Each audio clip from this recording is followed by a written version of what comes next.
So we've ended up with quite a story to tell, a story that will be a whole lot less interesting if it joins the back of the episode queue and comes out in 6 months to a year. So on the one hand, here's me with my release schedule, and on the other hand, here's me being like, haha, you're not the boss of me.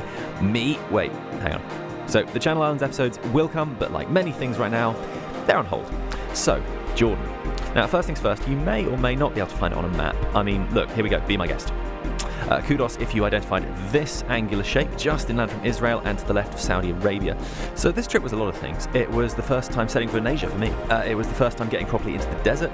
You might be aware that we were in Marrakesh in the autumn, and that episode is now making loud tutting noises as Jordan cuts in line. Thing is, while Marrakesh is arid, it's not really a desert. To actually get out to the proper Sahara Desert, you have to drive for like 6 hours. It's quite close to the mountains, and you'd be surprised how quickly it gets green around there. Anyway, I was going with a couple of mates. This is Sean, and this is Callum.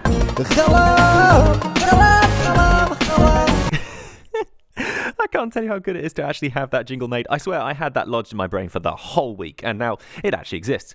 If you found that a bit culturally insensitive, well, I'm David. And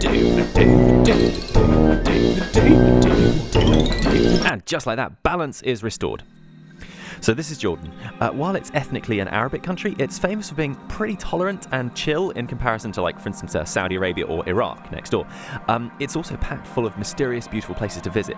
However, if I can be honest, I was actually a bit nervous coming. You see, you may have seen I have dreadlocks. Every so often they make a cameo when I lean over to film something. Now, Islamic majority countries are famous for being incredibly draconian when it comes to measures against cannabis. Now, to be clear, I have never done weed in my entire life. I've never even smoked a regular cigarette. Espresso is my fix.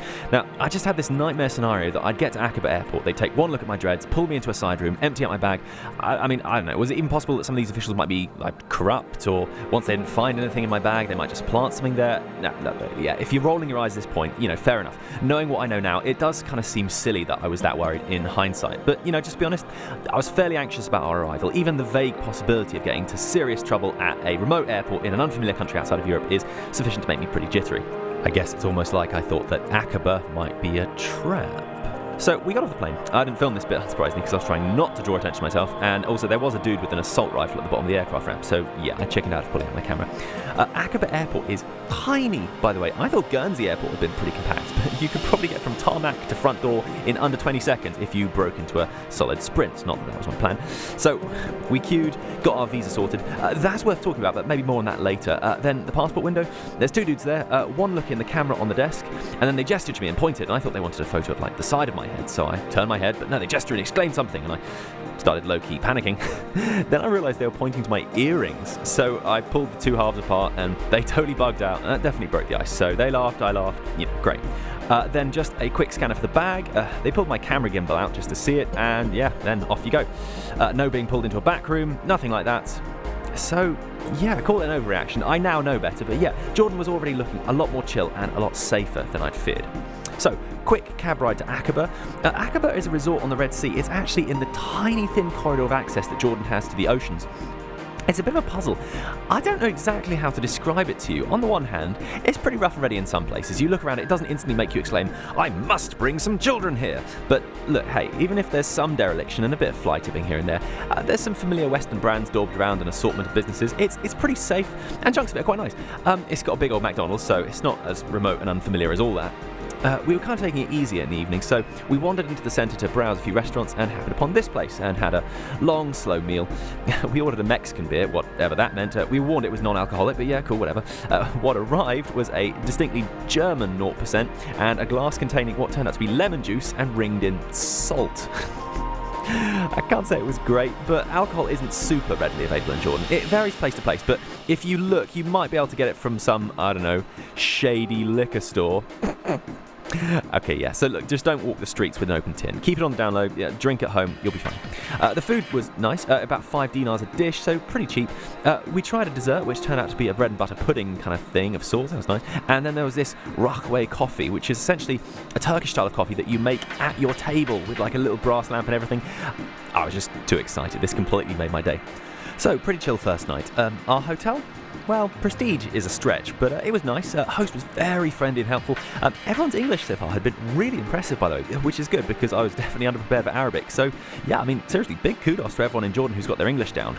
The room was fine enough, neither horrible nor lovely, just kind of pretty much right in the middle. Occasionally a cupboard door fell off, but, yeah, it was clean, inexpensive, and fine to sleep in. These waters kind of crack me up. Does anyone from the UK remember Calypso cups? So I was up early to explore some more. We hadn't actually made it down to the water yet, so I wandered down there. It was, well, nothing too magical. As you might have gathered, unlike some of the historical cities we've stayed in, where scampering around at the crack of dawn is pretty much my standard operating procedure, I hadn't exactly fallen in love with Aqaba. I mean, I was happy to be there. Not to sound insufferable, but it was one of those, like, expand your horizons moment. This is what a less affluent place in the Near East looks like. You know, okay, cool. I mean, it's not a judgment. It just is what it is. And, well, there's also a Zac Efron-themed barber, so you can make of that what you will. It had actually been pretty windy ever since we landed. Yeah, the weather wasn't exactly get me to the beach. After Cal and Sean stirred, we eventually ventured down a pretty straightforward breakfast in the end. Not a great deal of choice before 9 a.m. This parrot pretty much stole the show, providing a pretty incredible repertoire. So we got on the road. It was actually our hotel host who was driving us to Wadi Rum. So, yes, briefly, Jordan has no trains. It has jet buses, but they were a little on the vague side with their leaving times. They sort of leave kind of when they feel like it or when they're full, whichever kind of comes first. And when you have somewhere to be, it's not ideal. So getting around by cab is pretty commonplace. There was a local greeting we got used to in Aqaba. Taxi, Wadi Rum, Petra. Everyone seems to be moonlighting as a cab driver. Even if you got stopped by the police, they probably check your passport stamp and then ask if you needed a cab ride. You can't help but feel that everyone's a bit obsessed with it, or rather, they think that we're obsessed with it. And, well, yeah, between both Petra and Wadi Rum, they're probably two of the biggest draws for people coming into Jordan. Now, I keep saying both of those as if it's obvious what they are. Petra is for next episode, but let's talk about Wadi Rum. So pretty much the entire southwest of Jordan, and in fact a lot of the western spine of the country all along the Israel border, is like this. Wadi Rum is a particularly spectacular segment of this rocky desert terrain, which has been transformed into a tourist spot with a selection of highlights you can see. So as we drove out of Aqaba, you can see the landscape is arid, but with these dramatic rocky outcrops. And from growing up in the rather flat and green south of England, I'd call these mountains, but people might scoff at that definition. I don't know how high they are, but getting in is a slight faff with a checkpoint just to log who's coming in. I think it's just so they can keep tabs of who's in the park. But as you can see, the sun had started to emerge properly, so I was feeling a lot better. Now, the setup of these tours is a bit strange. There are hundreds of tour operators all pitching up here, and they all seem to be offering essentially pretty much the same thing, maybe with just slightly differing length, so maybe you just go for a few hours or a whole day or overnight or whatever. It just means that the correlation between the price you pay and the day that you get may just be a roll of the dice. I mean, that said, you'd have no way to really tell for definite when you're browsing online. I mean, they all kind of look the same. The first person to meet us didn't exactly pull out a confirmation email or really seem to know what we'd paid for. It was more just like, okay, how long are you here? Alright, cool, well, just jump in, we'll pair you with two other people and off you go. Now, that's not to say we got ripped off. I mean, we all agreed it had been well worth it, but it's a lot more informal than a normal day tour you'd normally see for sale on like Viator or Get Your Guide. It's referred to as a Jeep Safari. We bounce along the back, and as you do, you're kind of going over these large, natural open areas without a road, but at the same time, you can see not too far away a number of Jeeps doing the exact same. I mean, like, it's a fair setup. It's just, I don't really see there being any kind of premium tier here. So, look, definitely don't start shelling out like hundreds of pounds, or you'll probably be sat next to someone who only paid £30, but also gets the exact same day that you do. So first stop for us was this, the Khazali Canyon. It contains some ancient petroglyphs and also some inscriptions in an old Kufic script. We sort of scrambled our way along until we were greeted by this wall. Now, we scaled it without too much difficulty, we've got a few pics, and then on the way down, I bottled it a bit. It's not the climbing. I'm quite partial to scrambling a mildly unsafe rock face, and I don't even need my mum to supervise me, so However, the footholds were somewhat slippery with all the sand and water from people's shoes, and I could feel my very smooth trainers beginning to go. So instead of sandpapering my face all the way down, I spun around and let myself splash into this surprisingly deep pool like I'd just lost a children's TV game show. So I was pretty soaked, and both Callum and Sean descended with what looked like comparative ease. So I dripped my way back to the Jeep, but I mean, this is a desert, so my trousers would dry again in about 20 minutes. Back on the move, we passed a young camel suckling, and our driver hopped out and milked the camel and encouraged us that we would have to try it later. I mean, it's not the most sanitary thing I can imagine, but no one ever put be sanitary on a bucket list, so sure, why not? Next stop, Lawrence's house. Not in particularly good condition, but I confirmed my suspicions later. There is nothing to tie Lawrence of Arabia to this particular spot other than the anecdotes of tour guides, but the house is definitely playing second fiddle to the lovely views you can scramble up to. Even though there were quite a few people at each of these sites so far, it wasn't enough to spoil the mood. You were never more than a few paces to somewhere peaceful. It just felt good to be in the desert. Like I said, this was a first for me.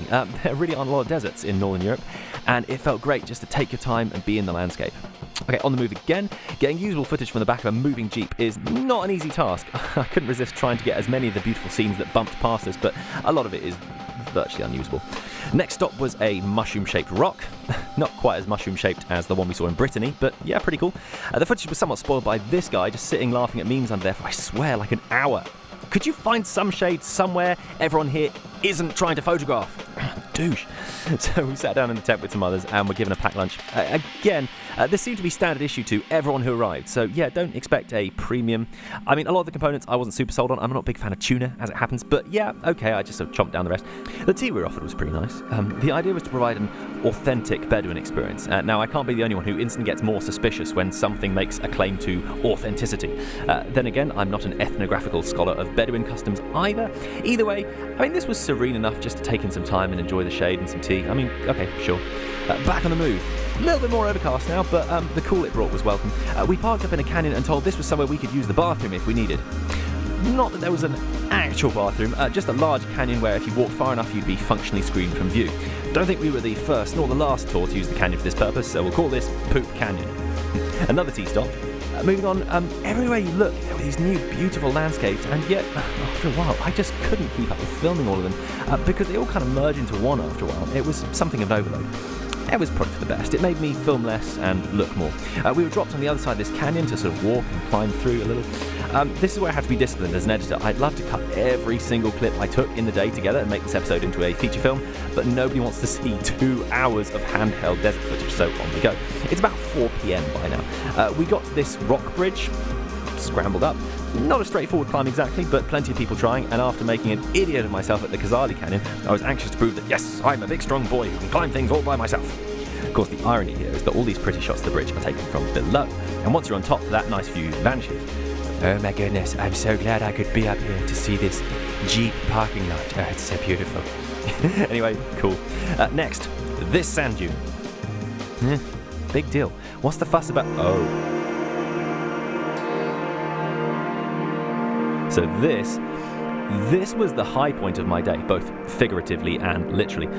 All the different tones and the view to the horizon, I just hit a total endorphin peak. It's somewhat kind of like every video game skybox that you've ever seen, but then it's also just gorgeous and singular in its own right. I'd forgotten about this, but The Martian with Matt Damon was filmed in Wadi Rum, along with many other films, including Star Wars Episode 9. Kept doing this stupid thing all day, where I was like, oh look, that's where Star Wars was filmed.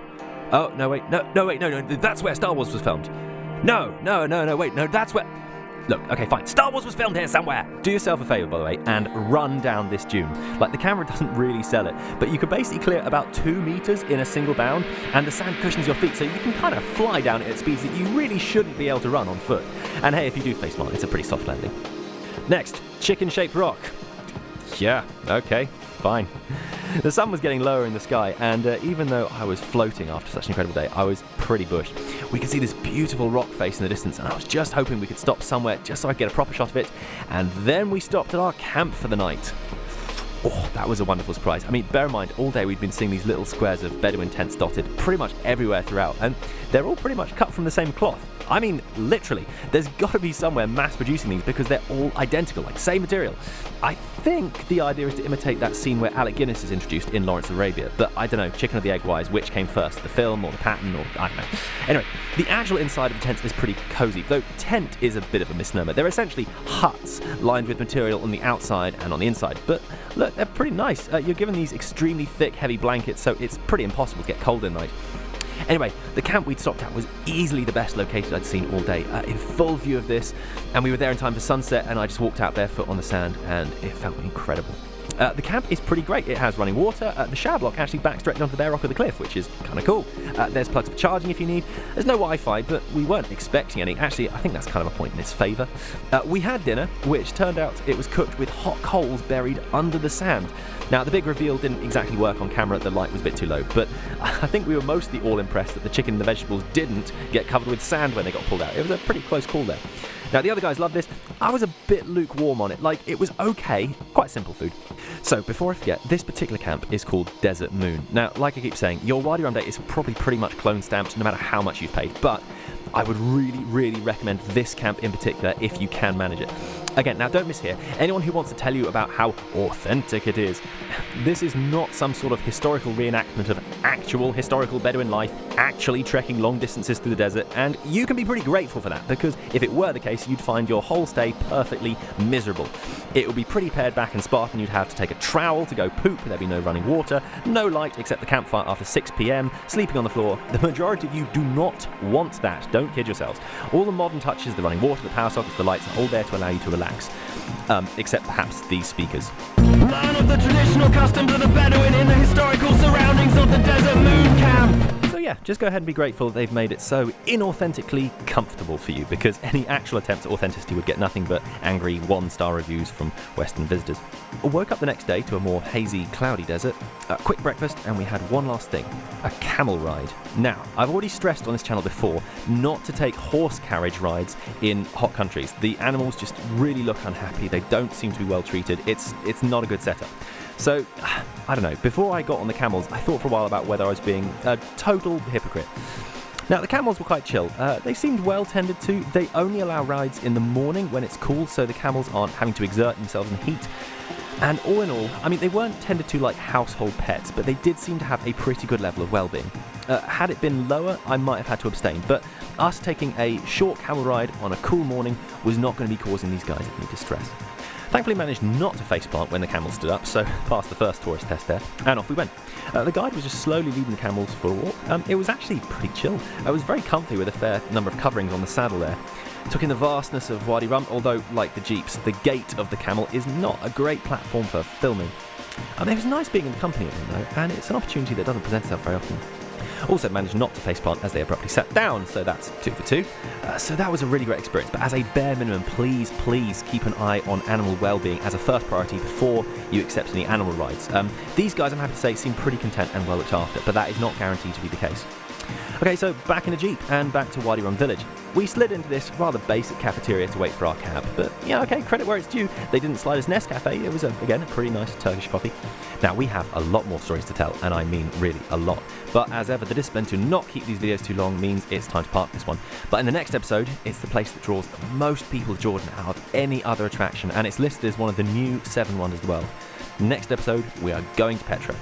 In the meantime, for every episode we do, we release an EP of music based on the places we've been. You've been hearing it in the background, and the Jordan EP is now up on Bandcamp. Link in the description, and we'll see you guys next time.